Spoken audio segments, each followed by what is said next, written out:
¿Cómo están todos? Bueno, un saludo también de la parte de la Iglesia de la Familia de Jesús allá en Houston. Saludos a la Iglesia Ciudad de Refugio, ¿va? Bueno, bendiciones. Estuvimos aquí el lunes pasado. Siempre hemos venido el lunes. El hermano me dijo, también lo tengo el miércoles. Gloria a Dios. Y si quieren tenerme todos los otros días, también, gloria a Dios. ¿Va? Porque dice la palabra que debemos de estar prestos a predicar la palabra del Señor en y fuera de tiempo. Así es que el Señor nos dirige, el Señor nos guía, nosotros nos dejamos guiar por él. Hemos tenido al hermano un par de veces allá, unas 3, 4 veces. Siempre hemos sido bendecidos a través de la palabra que él nos lleva. El Señor lo usa mucho, realmente tiene un gran pastor, gran pastor. Con razón lo veía el triste el lunes a mi hermano, algo así que no tenía muchas. ¿Qué le pasará al hermano? Predique, hermano, me decía. Hoy ya lo veo diferente, bien alegre, bien contento, ¿verdad? Mi esposa me insistía que esta noche diéramos otra prédica, pero ya habíamos anunciado la inferioridad nos detiene. Hay una prédica que se llama Muy Bonita, y hoy que hablaba del matrimonio, ¿será que el Señor quiere eso? No, pero vamos a seguir donde está. Se llama Amor y Respeto, una prédica muy preciosa para matrimonios, y no solamente para los matrimonios, incluso para los padres de familia. Una prédica, una enseñanza muy, muy buena.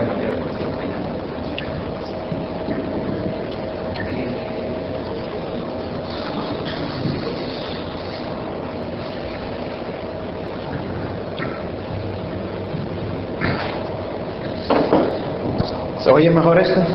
Bueno, la prédica de esta mañana se llama La inferioridad nos detiene. Yo quiero que por favor nos paremos, todos. ¿Cuántos trajeron Biblia esta noche? Levante su Biblia en la mano. ¿Todos la tienen? Esa es la espada de la verdad, ¿no? Vamos a poner en nuestra mano, vamos a cerrar nuestros ojos y vamos a decir con nuestros ojos cerrados. Padre nuestro, Padre Todopoderoso, repita conmigo.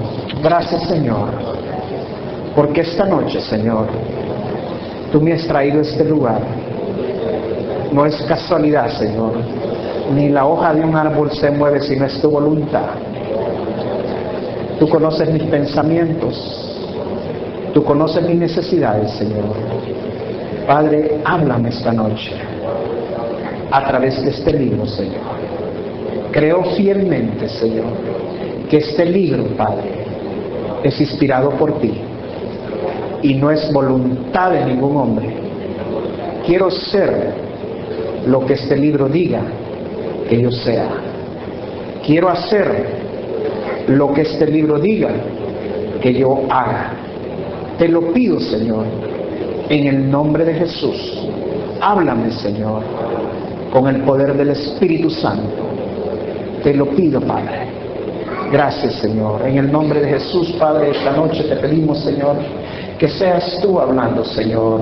Úsame, Señor, esta noche, Padre nuestro, para tu honra y tu gloria, mi Dios. Dame palabra de nuevo, Señor, y mientras yo predico, Señor, manifiéstate con diferentes milagros, prodigios y sanidades. Te lo pido, Señor, en el nombre de Jesús. Amén y amén. Abran su Biblia en el libro de Juan.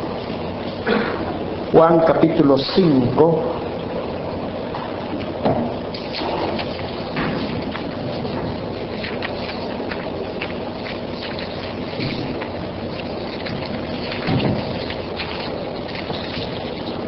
Vamos a leer una historia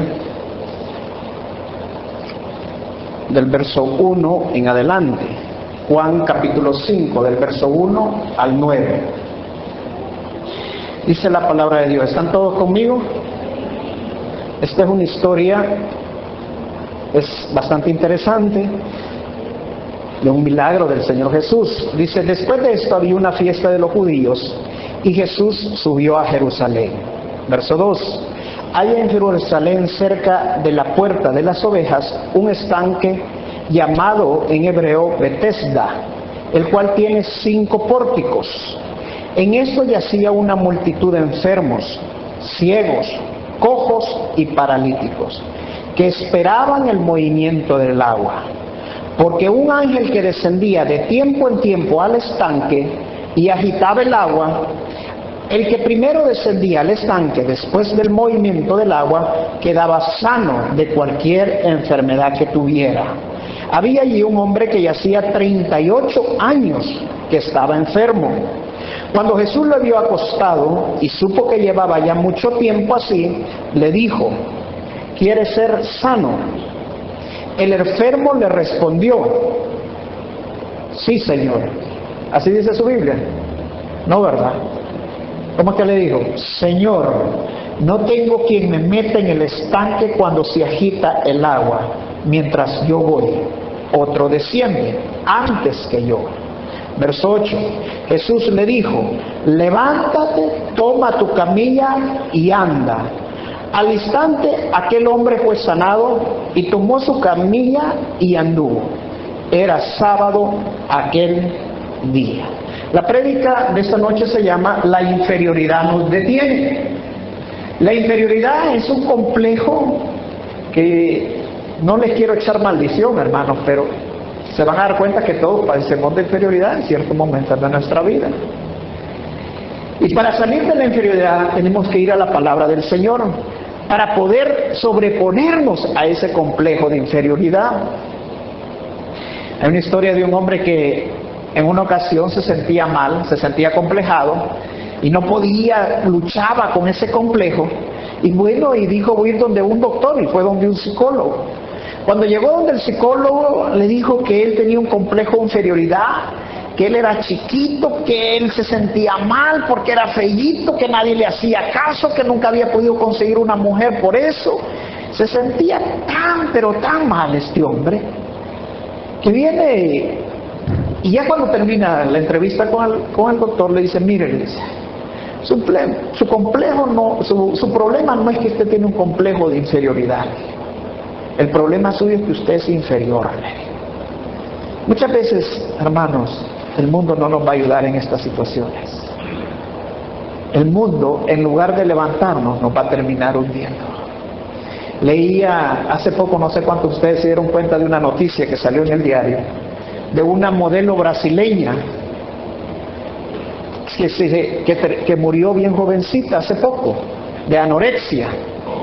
La meta de ella era llegar a los 40 kilos. Imagina, estamos hablando de 80 y pico libras. Era la meta de ella. Cuando llega justamente a las 40 libras, ella muere. ¿Por qué? Porque ella quería ser como las modelos eran. Quería llegar a tener el cuerpo de una modelo que ella, sí me imagino que se le había puesto en su mente.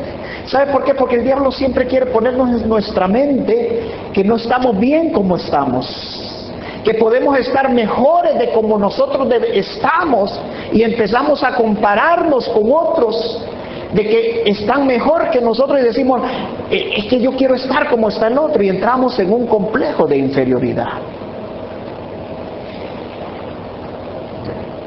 La inferioridad, hermanos, nos detiene de seguir adelante. La inferioridad nos deja avanzar. Podemos llegar más lejos y bien adelante, hermanos, si nosotros logramos deshacernos del complejo de inferioridad en nuestras vidas.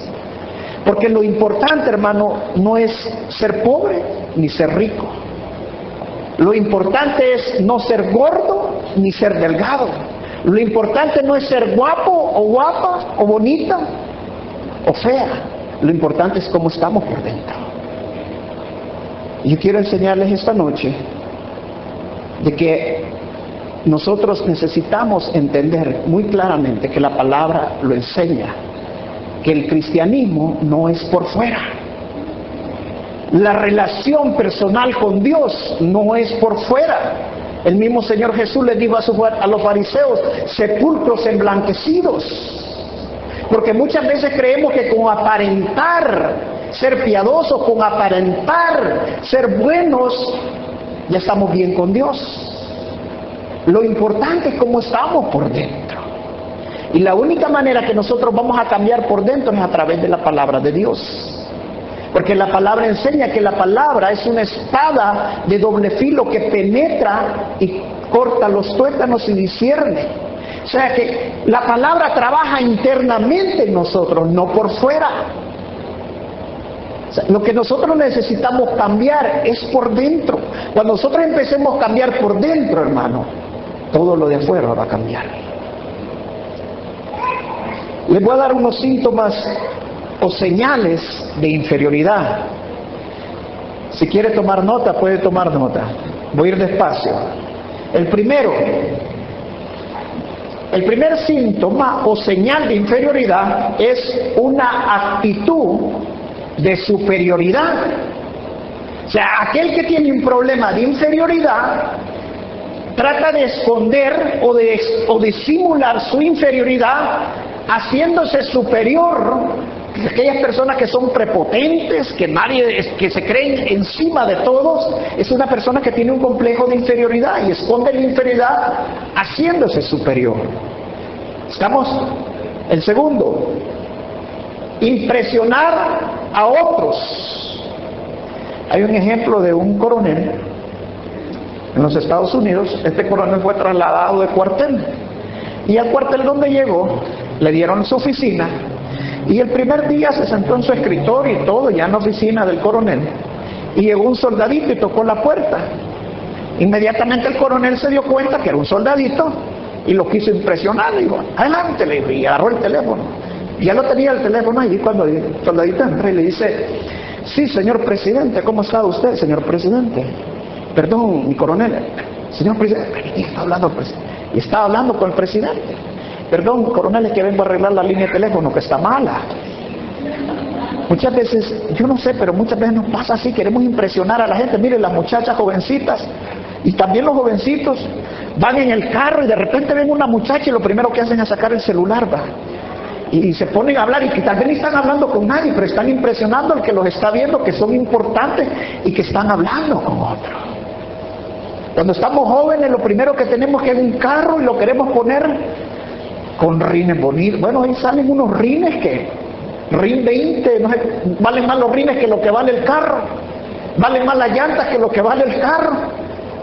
Pasan trabajando hasta un año para 4 llantas y 4 rines. Todo porque por impresionar al otro. Tengo el mejor carro, tengo la mejor casa. Ese es un complejo de inferioridad. La tercera, hablar de otros con intención de dañar. ¿Sabe por qué hablamos de otro con intención de dañar? Porque cuando sentimos que el otro está arriba de nosotros, le tratamos de echar zancadilla para que esté abajo de nosotros. Ese es un complejo de inferioridad. Cuarto, culpar a otros de nuestros problemas. Y esto se da mucho con los maridos, ¿verdad? Y ahí me incluyo yo. Los hombres no se pueden perder, hermano. Cuidadito se vayan a perder.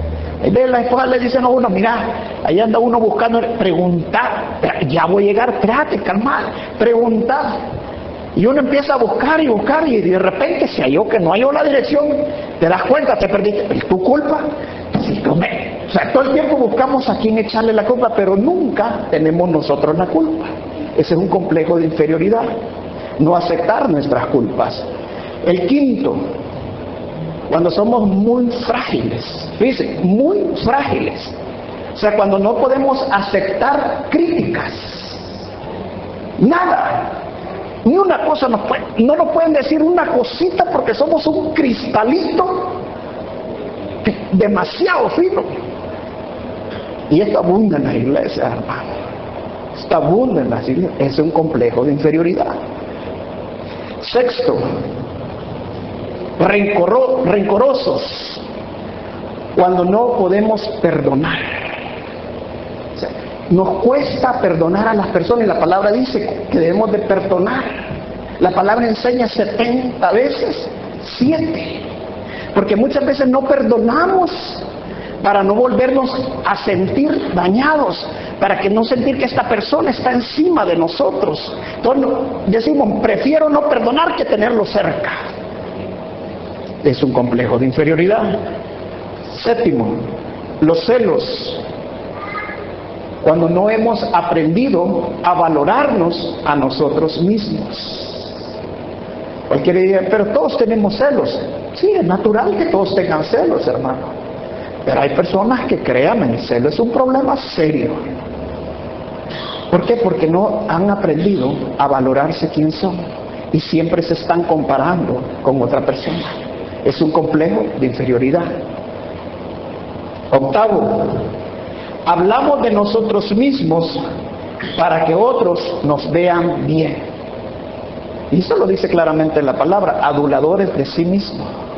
O sea que nos empezamos a poner nosotros arriba.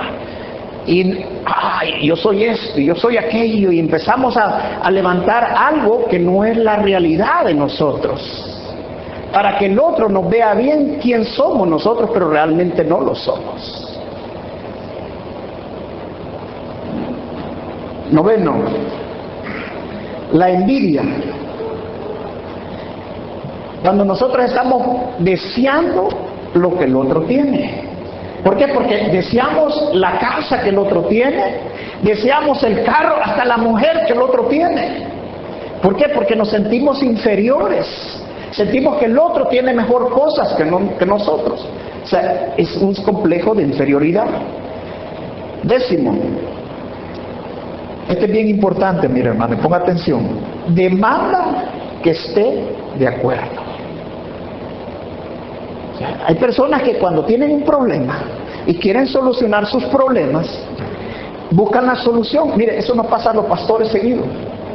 Mi hermano Roberto está de acuerdo conmigo, veo que aquí sí le hace cada rato. Y es cierto, hermano, mire, de repente viene un hermano con un problema y me presenta la solución. Y yo le digo, no, hermana o hermano, no, va mal. Así no es la palabra dice esto y esto y esto, y ya se vuelve enemigo de ella. Me voy de la iglesia mejor.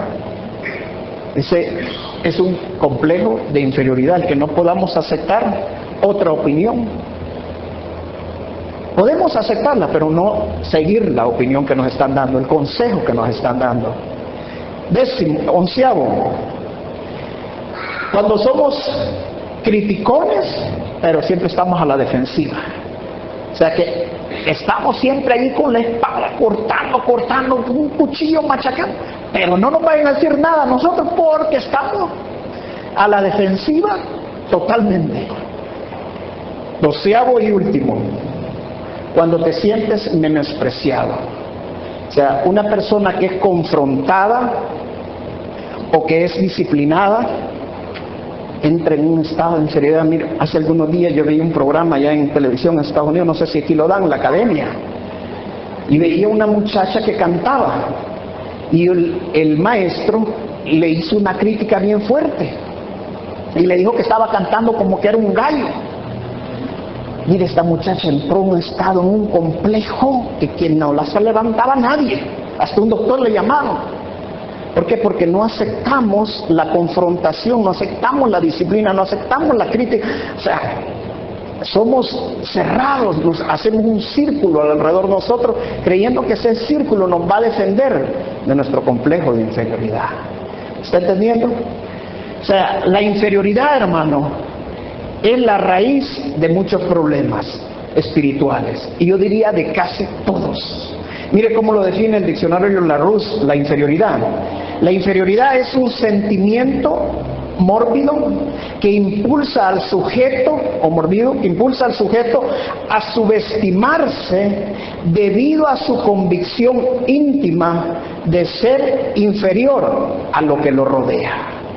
Una vez más, la inferioridad es un sentimiento mórbido que impulsa al sujeto a subestimarse debido a su convicción íntima de ser inferior a lo que lo rodea. O sea, la inferioridad es una pérdida de confianza en uno mismo. La inferioridad es una pérdida de poder que Jesús ya nos las ha dado a nosotros. Pero como nos sentimos inferiores, no podemos desarrollar lo que Jesús ya nos dio a nosotros. ¿De dónde viene la inferioridad? Mire, vaya al libro de Romanos, capítulo 3. Romanos, capítulo 3. Romanos 3, verso 23.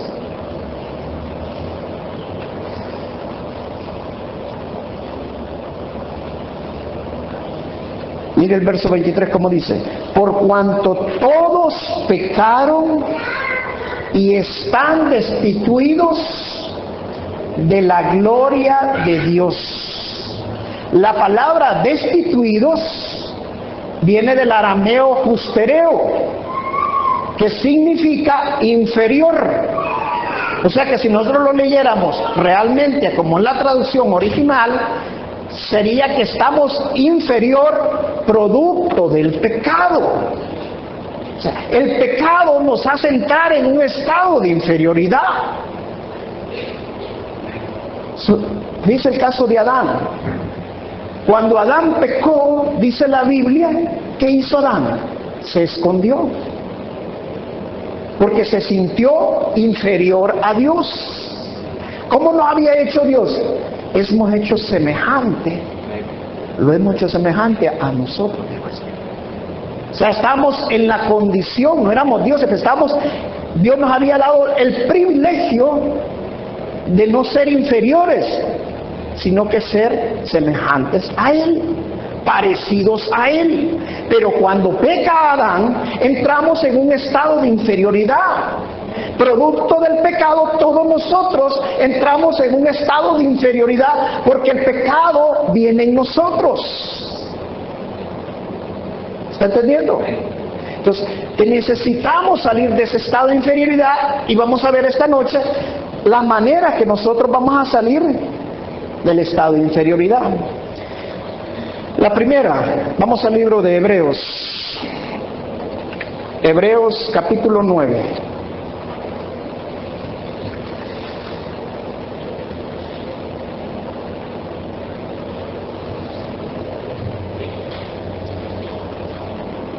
Yo no sé, pero en esta tarde platicábamos, hacíamos una conversación acerca del pecado. Y hablando, me hacían un comentario de un pastor que todo el tiempo está predicando acerca casi de lo mismo. ¿Será que le tiene ese pecado? O sea, muchas veces, hermano, la inferioridad nos hace que nosotros digamos o tratemos de justificar en el producto que nosotros estamos. Entonces nosotros tratamos de escondernos como a Adán de la inferioridad ante Dios, de que estamos destituidos ante Dios. Y entonces ahí nos parece como debemos de estar. Fíjense, le voy a poner un ejemplo. Recién llegado yo a Houston, una hermana de una iglesia que se hizo amiga de nosotros allí llegando al estudio bíblico, me dice en una ocasión: mire hermano, me dice, ¿qué puedo hacer yo? Dice que la iglesia que estoy yendo, me dice, no me aceptan que yo me vuelva a casar, me dijo. Ah, vaya. ¿Y qué puedo hacer? Bueno, si no le aceptan, no le aceptan. Ahí está la palabra de Dios, usted siga la palabra.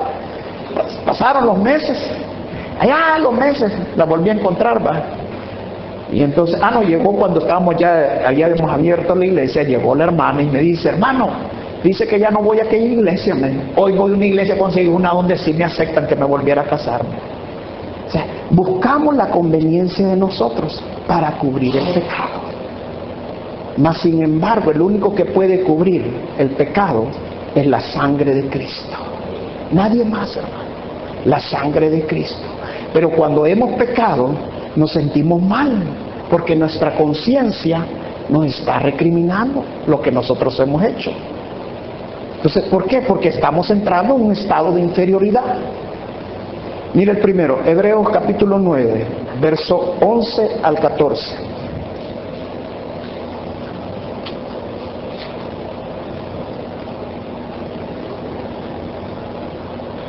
Dice la palabra de Dios: pero estando ya presente Cristo, sumo sacerdote de los bienes venideros, por el más amplio y más perfecto tabernáculo, no hecho de manos, es decir, no de esta creación. ¿Está conmigo? Verso 12. Y no por sangre de machos cabrillos ni de becerros, sino por su propia sangre, la sangre de Cristo. Entró una vez para siempre al lugar santísimo, habiendo obtenido eterna redención. Porque si la sangre de los toros y de los machos cabríos y la ceniza de la becerra rociada a los impuros santifica para la purificación de la carne, cuanto más la sangre de Cristo, el cual mediante el Espíritu Eterno se ofreció a mismo sin mancha a Dios, limpiará ¿el qué? Vuestra de obras muertas para que sirváis al Dios vivo. Lo único que nos va a sacar de un estado de inferioridad es creer que la sangre de Cristo nos limpia de todo pecado. La sangre de Cristo nos permite la entrada al lugar santísimo. La sangre de Cristo me ha llevado a otro nivel que yo no estaba anteriormente. Había una muchacha de 22 años que se casó joven a los 16 años. Ella no se podía perdonar lo que había pasado. Entonces viene y va donde el consejero cristiano de la iglesia y le dice lo que había pasado y le cuenta lo que ella había cometido, el error que había hecho y todo, pero que ella se sentía mal, ella se sentía que no tenía derecho a vivir, quería matarse, se sentía tan mal. Y le dice el consejero y le dice, ¿tú crees que Dios nos ama? Sí, soy cristiana, prácticamente nacido en la iglesia cristiana, y yo creo que sí, Dios nos ama. Ahora, ¿tú crees que Dios te ama? Y ella le dice, el problema no es que Dios me ame, el problema es que yo siento que no merezco ser amada por Dios. Entonces le dice el consejero, ahora ya sé cuál es tu problema, que tú no te has evaluado verdaderamente quién sos.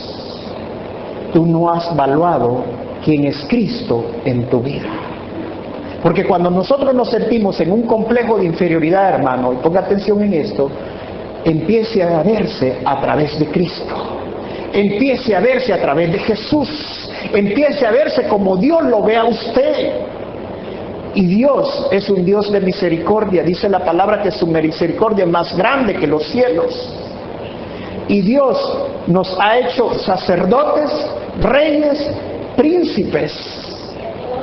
O sea, Dios nos ha llevado a otro nivel, Jesús nos ha llevado a través de su sangre a otro nivel. Si alguien le dice que usted no está bonito, usted empieza a verse a través de Jesús, usted diga, soy bonita. Si a mí me dicen, pastor, usted está feo, yo soy guapo, porque yo me veo a través de Jesús. Usted está gordo, yo estoy delgado a través de Jesús. O sea, empiece a verse como Dios lo ve, empiece a caminar como Dios lo ve, a hacer como Dios lo ve. Aunque usted sepa que está gordo, hermano, yo sé que estoy gordito, ya tengo que rebajar. Pero muchas veces el diablo le está diciendo eso, no para adularlo, hermano, sino para dañarlo.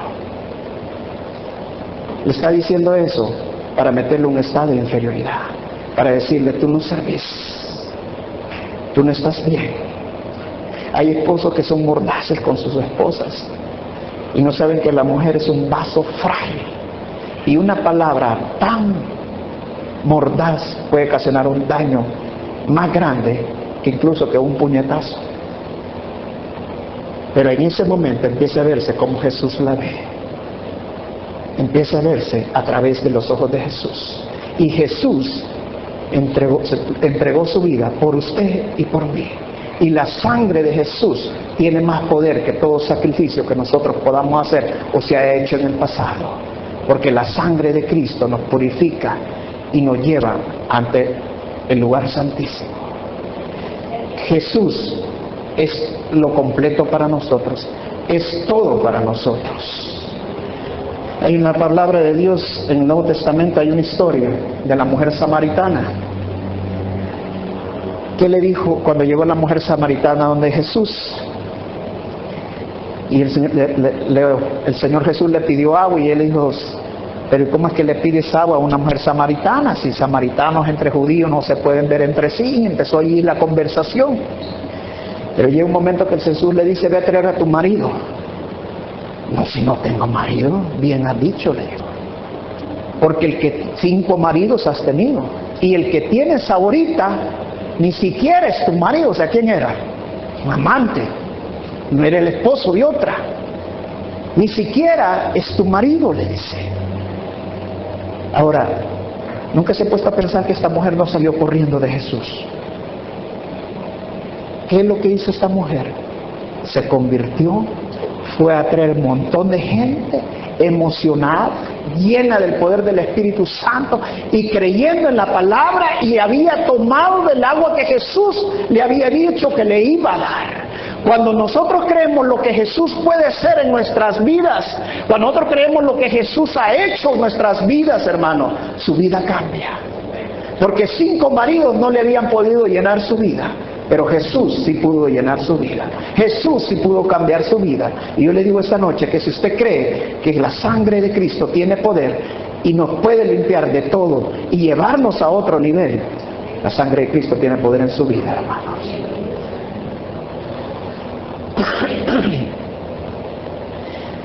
Cuando Jesús hizo su primer milagro en la boda de Canaán, dice que le llevaron unas tinajas de agua, y Jesús le dijo: llévenlas al maestro, llenen esas tinajas de agua.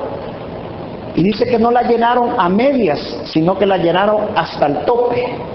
Ahora dije, llévenlas al maestresala. Y cuando llevaron las tinajas a donde estaba el maestresala, se da cuenta el maestresala y dice: qué rico este vino. Jesús había convertido el agua en vino. O sea, el agua es algo ordinario, el vino es algo extraordinario.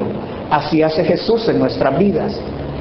De una persona del mundo convierte a una persona extraordinaria en Cristo Jesús. Porque cuando estamos en Cristo caminamos diferente, hermano.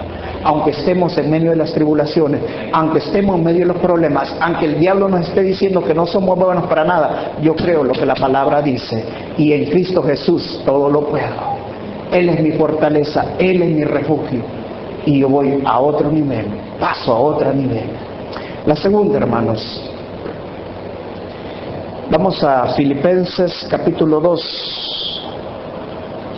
Filipenses 2, verso 13. La segunda es: desarrolle una autoestima de acuerdo a la medida de Dios. Filipenses capítulo 2, verso 13. ¿Ya lo tiene?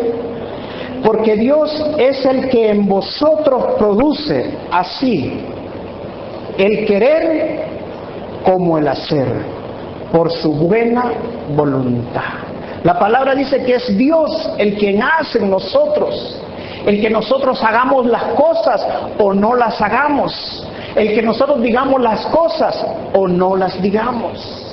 Cuando estamos en Cristo, ya no somos nosotros, sino que es Cristo en nosotros.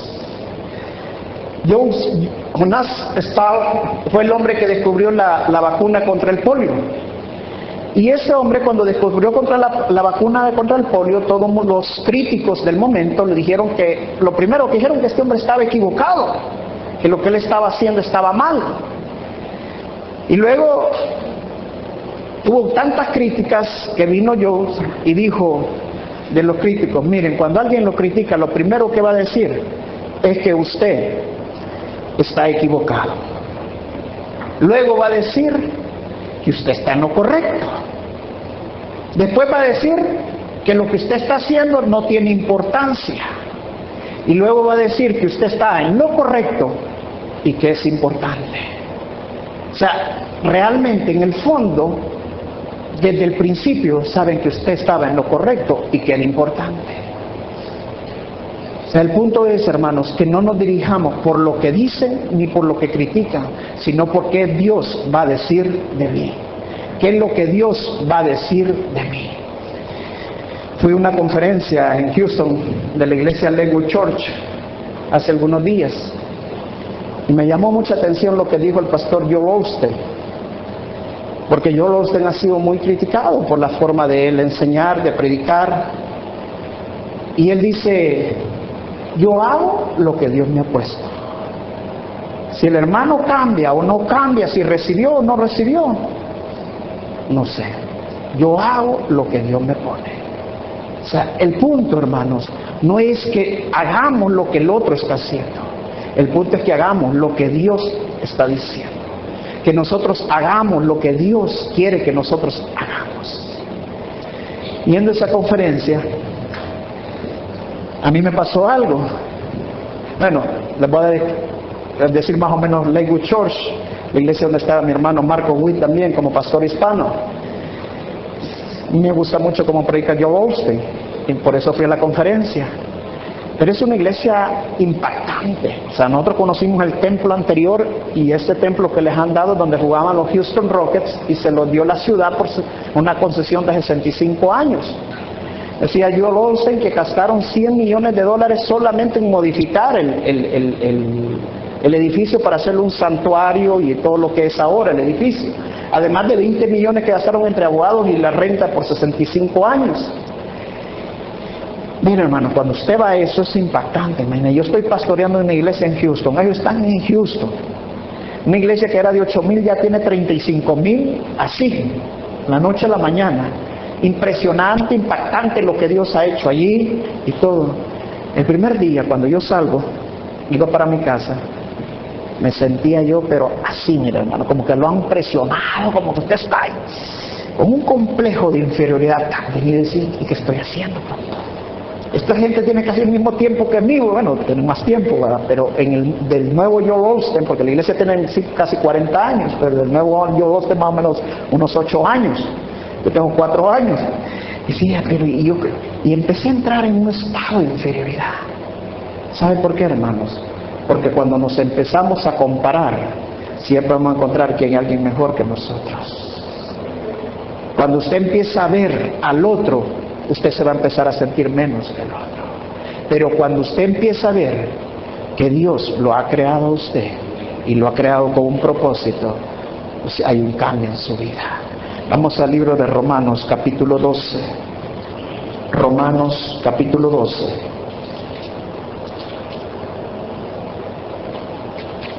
¿Ya lo tiene? Verso 3.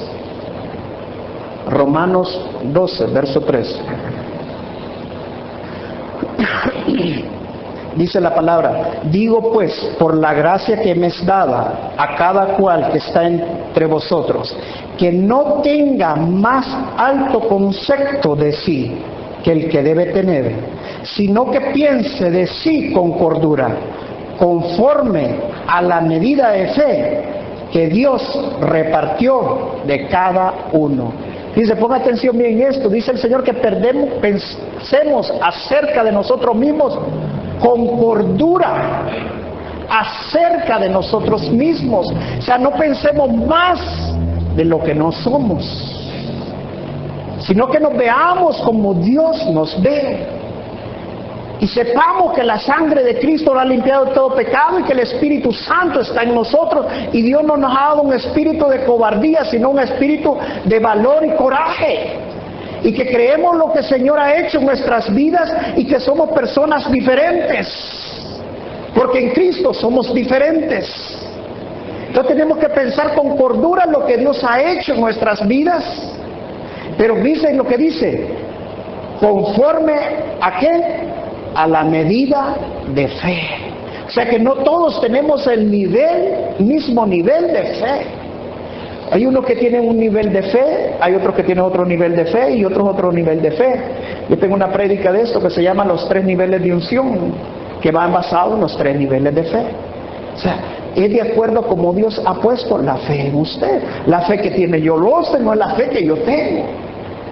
El desarrollo que yo tengo no es el mismo desarrollo que yo tengo.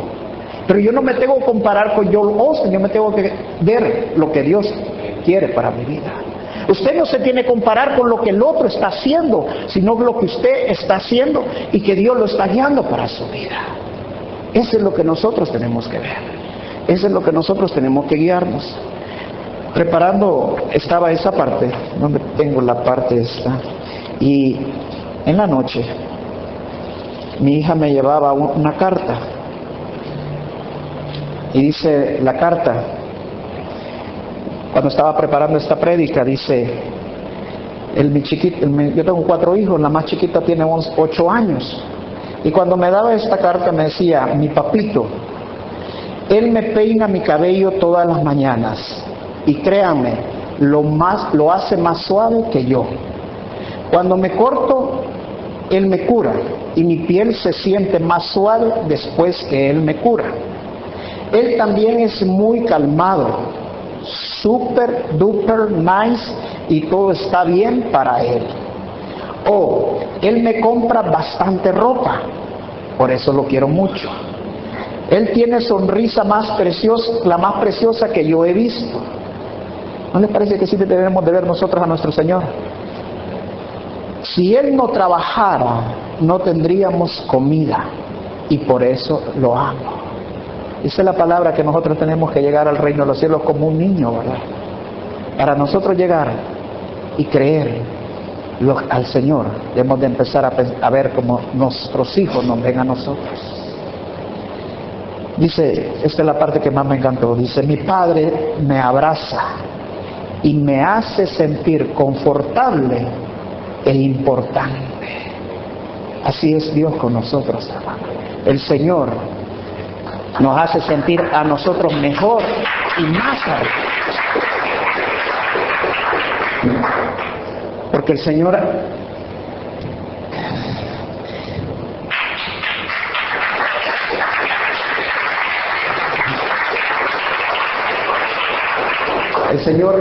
lo tenemos que ver como un Padre amoroso.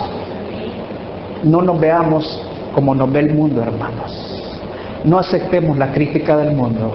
Lo único que nos debe importar a nosotros, qué Dios piensa de nosotros, cómo está nuestra relación personal con Dios. Esta mañana leí un artículo en el periódico que me llamó mucho la atención, de un tal doctor Chang, en el diario de hoy. Y él hacía un comentario, en parte tiene razón, pero también no la tiene. En el comentario él decía que, así resumiéndolo, que la UNAM hizo una encuesta, un estudio, y prácticamente según el estudio, lo dice en otras palabras, casi todo El Salvador está convertido. Y luego en la segunda parte de su comentario dice, si todo El Salvador estuviera convertido, no tuviéramos los problemas sociales que tenemos. Y tiene razón, hermano, tiene razón. Pero lo que no entiende, como él me imagino que no entiende porque no ha ido a una iglesia, es que la iglesia son para los que están perdidos. Y la palabra dice que nadie puede decir que no es pecado porque hace mentiroso a Dios y la verdad no está en él. El hecho que estamos en Cristo no significa que usted no peque, hermano. Pero la sangre de Cristo nos limpia de todo pecado. Pero eso no nos justifica, como Pablo lo dice, que estamos en la carne, pero no nos justifica para pecar. O sea que el crecimiento cristiano es un proceso, que tenemos que entrar en ese proceso. Pero lo que más me llamó de la atención del comentario que este hombre dice, es que al final él dice que un diputado presentó un proyecto con muy buena intención, dice, en el cual él quería que la gente, que la Biblia se leyera en las escuelas a los niños. Entonces dice él, ¿cómo un niño va a cambiar? Dice, si los adultos, siendo más maduros y con más experiencia, no han cambiado, dice, ya vamos a esperar que un niño cambie. Ahí me puedo imaginar que este hombre no tiene nada de conocimiento de la palabra, porque la palabra dice que para llegar al reino de los cielos hay que llegar como un niño. Discúlpeme, hermano, pero le voy a decir, cuesta más que cambie un adulto a que cambie un niño.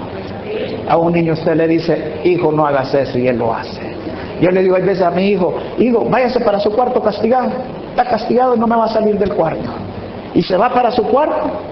Y allá al rato, porque mi hija le intercede por él, después que se han estado peleando, y mi hijo la ha estado somaqueando, le ha estado pegando allí, lo mando castigado, y ya después, papito, perdonar lo que me...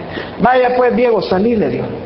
Y ya sale Dieguito, que tiene 11 años, sale, y no crea que sale...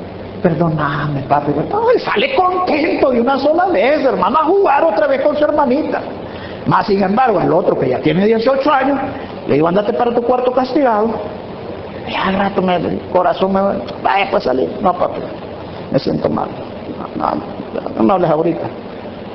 ¿Qué? Porque ya estamos más adultos, nos cuesta cambiar. Más sin embargo, el niño no lo pensó ni 2 veces. Él recibió el perdón así de rapidito. Cuando nosotros nos vemos como un niño y pensamos como un niño, hermano, lo sentimos como un niño, mejor dicho, vemos la fe de un niño, nuestra vida cambia. Cuando estamos en inferioridad, hermanos, es porque usted no ha querido ver el reino de Dios como un niño. Y la sangre de Cristo nos limpia de todo pecado. La sangre de Cristo nos lleva a otro nivel completamente diferente. Hay una anécdota de un muchacho que robaba mucho y robaba ovejas, y un día lo agarraron, y cuando lo agarraron el pueblo decidió poner un precedente para que ya no salieran más ladrones. Entonces lo que debieron ponerle, le pusieron la letra L-O, se la sellaron así en la frente, así como marcan las vacas, y quedó marcada aquí L-O, ladrón de ovejas. Pues este muchacho, era un jovencito, quedó impactado por eso que le habían hecho, y él decidió cambiar. Y entonces él se decidió a ser bueno, y empezó a ser bueno con toda la gente. Le daba de comer a los pobres, al que lo veía desamparado se lo llevaba para la casa, hizo un orfanato. Bueno, fue algo tremendo. Allá a los años, ya siendo anciano él, y habiendo sido un gran hombre, un día llegó un hombre al pueblo, y después de estar platicando con él, le pregunta a un joven, y le dice: mira ese gran hombre que está allí, ¿qué significa las letras que tiene aquí? L-O, le dice. No sé, yo me imagino que las primeras letras de love, le dice, amor. Cuando estamos en Cristo, hermano, todo lo que hemos hecho en el pasado, Dios lo convierte para algo bueno en nuestras vidas. Lo que ha servido de tropiezo en nuestras vidas, Dios lo ocupa como una grada para que subamos a otro paso más grande, porque Dios cambia nuestras vidas. El tercero y último, hermanos, vamos al libro de Salmos 139.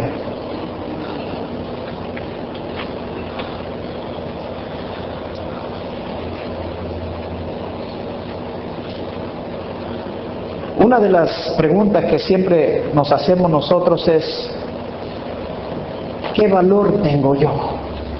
¿O será que Dios me ha creado a mí para ser alguien diferente, o voy a ser uno entre tantos miles de millones en el mundo? Mire el Salmo 139, ¿qué dice? Versos 13 y 14. Dice: tú formaste mis entrañas, me hiciste en el vientre de mi madre. Te alabaré, porque formidables y maravillosas son tus obras. Estoy maravillado y mi alma lo sabe muy bien. Hermanos, la tercera es: encuentra el plan de Dios, el propósito de Dios para su vida. ¿Sabe por qué? Porque Dios nos hace específicos, Dios nos hace únicos a cada uno de nosotros. Mi hermano no se parece a mí, mi hermana no se parece a mi hermana. Aunque sean gemelas, son diferentes. ¿Sabe por qué? Porque somos únicos, que hemos de estar maravillados de lo que Dios ha hecho en nuestras vidas. Solo dícese que la retina del ojo de un ser humano no se parece en ninguna a la retina del ojo de todos los miles de millones que hay en la tierra. Las huellas digitales de cada uno de nosotros son diferentes y únicas a todas las del resto del mundo. Las tonos de la voz son diferentes de cada uno de nosotros. El DNA de cada uno de nosotros es único, no hay otro igual DNA al suyo, es único su DNA. Y el DNA, mi hermano lo sabe muy bien aquí, que es médico. El DNA son rayitas que van así. Si estas rayitas tienen una configuración que las hace únicas, pero cuando usted extiende estas rayitas, si usted le extendiera la rayita de su DNA y la lleva de aquí para allá hasta el sol, que son 93 mil millones las rayitas llegan hasta allá sin parar, llegan y regresan a la tierra y pueden ir y regresar 400 veces. Imaginen qué amplio es nuestro DNA y es único. ¿No es Dios maravilloso, hermano? Y Dios nos ha hecho maravillosos a cada uno de nosotros, porque nos ha hecho únicos y especiales. Dios nos ha hecho con características diferentes a cada uno de nosotros. En el Evangelio de Lucas, capítulo 3, hay 3 parábolas. Uno de la oveja, uno de la moneda y de la oveja perdida. Y del hijo pródigo, perdido. Esta parábola enseña que el que ha perdido algo es Dios. Y el perdido somos nosotros. Pero que cuando encuentra algo se pone contento. ¿Sabe por qué? Porque Jesús vino por los que estaban perdidos. ¿Y quiénes son los que estaban perdidos? Todos nosotros. Entonces, ¿no le parece maravilloso que Jesús nos encontró, hermanos? Que Dios ya nos tenía predestinados desde antes de la fundación del mundo. Ahora yo le hago una pregunta, ¿cree que Dios lo había hecho a usted para ser inferior? No, Dios nos ha hecho para llegar a otro nivel. Gedeón le dijo al Señor, Señor, pero ¿y cómo es que si yo no soy pobre ni ejército tengo?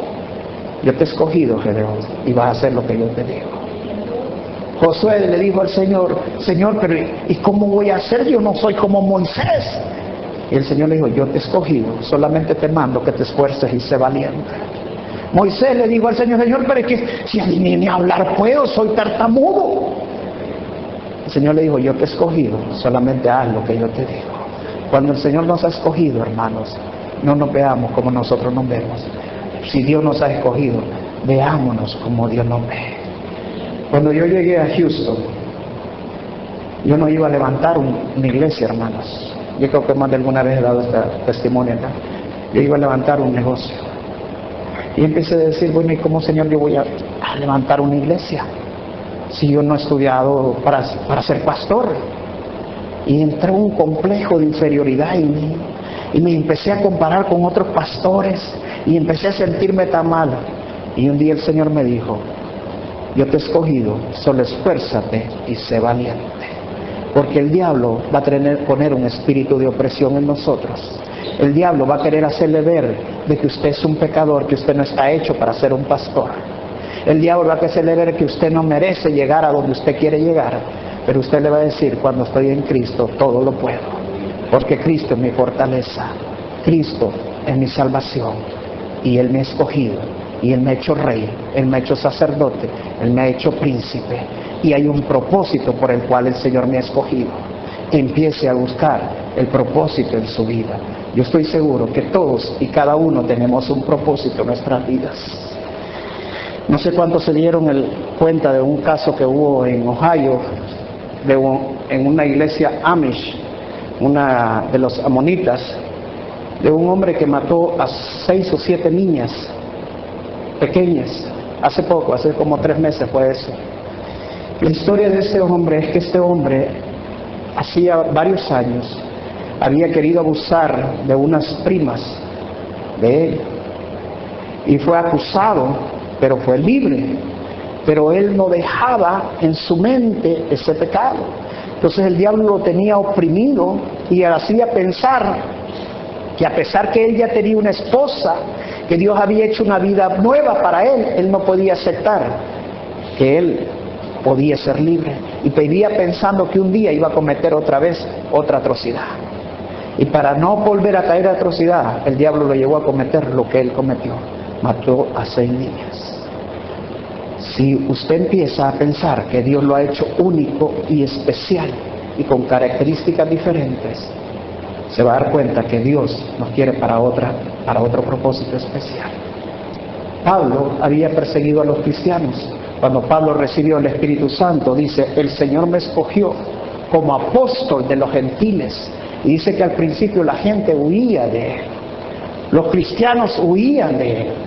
Pero Dios lo había escogido con un propósito especial.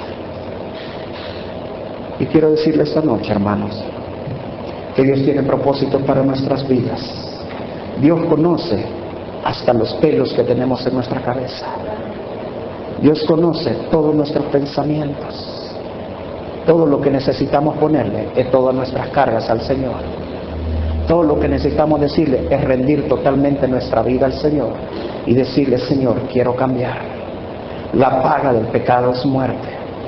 Pero creer en la sangre de Cristo para nuestras vidas nos saca del estado de inferioridad y nos pasa a otro nivel, el cual Dios quiere que cada uno de nosotros estemos.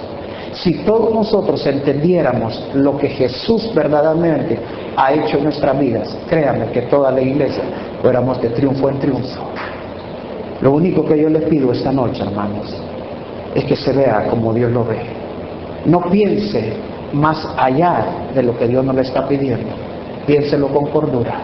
Pero el Señor quiere hacer grandes cosas en sus vidas. Yo estoy seguro que tal vez no pueda tener nunca una iglesia tan grande, y si la tengo, gloria a Dios, pero que hay un propósito que Dios me ha escogido, y empecé a ver el propósito en mis hijos.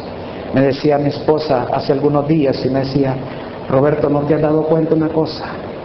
Que tus hijos ya no te ven como solamente como el papá, sino como el papá y el pastor. Porque el obispado comienza en nuestras casas, hermano. El buen obispo comienza en nuestras casas. Vamos a pararnos y vamos a orar.